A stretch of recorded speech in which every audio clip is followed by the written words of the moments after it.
আজকে আমার রেসিপি পুঁই মিটুলি। তার জন্য আমার লাগবে পুঁই পিটুলি। আমি পরিষ্কার করে ধুয়ে কেটে নিয়েছি, আর ছোট ছোট করে ডুমো করে আলু কেটে নিয়েছি লম্বা করে, আর কিছুটা চিংড়ি মাছ। কড়াইতে সর্ষের তেল গরম করে নিয়েছি। এখন দিয়ে দেবো জিরে ফোড়ন। জিরেটা ভাজা ভাজা হবে, ভাজা হয়ে গেছে। আমি এখন দিয়ে দেবো কেটে রাখা আলুগুলো, ছোটো ছোটো করে লম্বা করে কেটে রাখা আলুগুলো দিয়ে ভেজে নেব।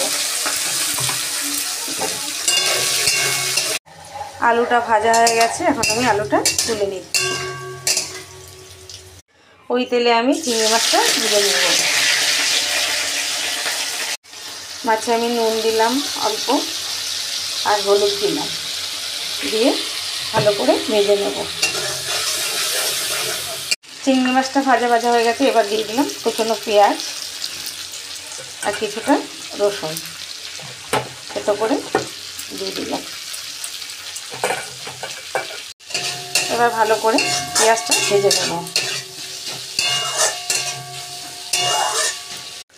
পেঁয়াজ রসুনটা ভাজা হয়ে গেছে। এখন দিয়ে দেবো মশলা, নুন, হলুদ আর ধনে জিরের গুঁড়ো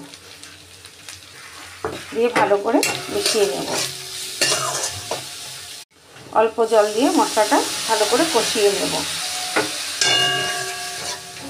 মশলাটা কষানো হয়ে গেছে। এখন দিয়ে দেবো পুঁই মিটুলিগুলো। এগুলো দিয়ে ভালো করে নেড়ে নেব।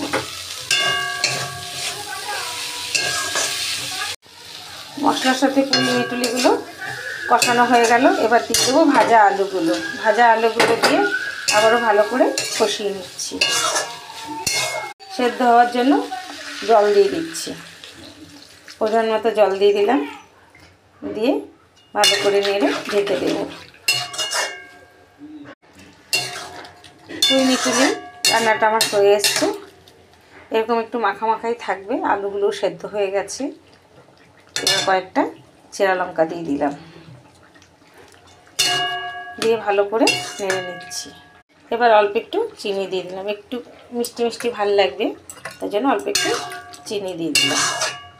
দিয়ে ভালো করে নেড়ে অল্প গোলমরিচের গুঁড়ো দিয়ে দিলাম, দিয়ে ভালো করে মিশিয়ে নেব। পুঁই মিটুলি রান্নাটা আমার হয়ে গেছে। এখন আমি নামিয়ে নিচ্ছি। এরকম হবে। পুঁই মিটুলি রান্নাটা কমপ্লিট হয়ে গেছে।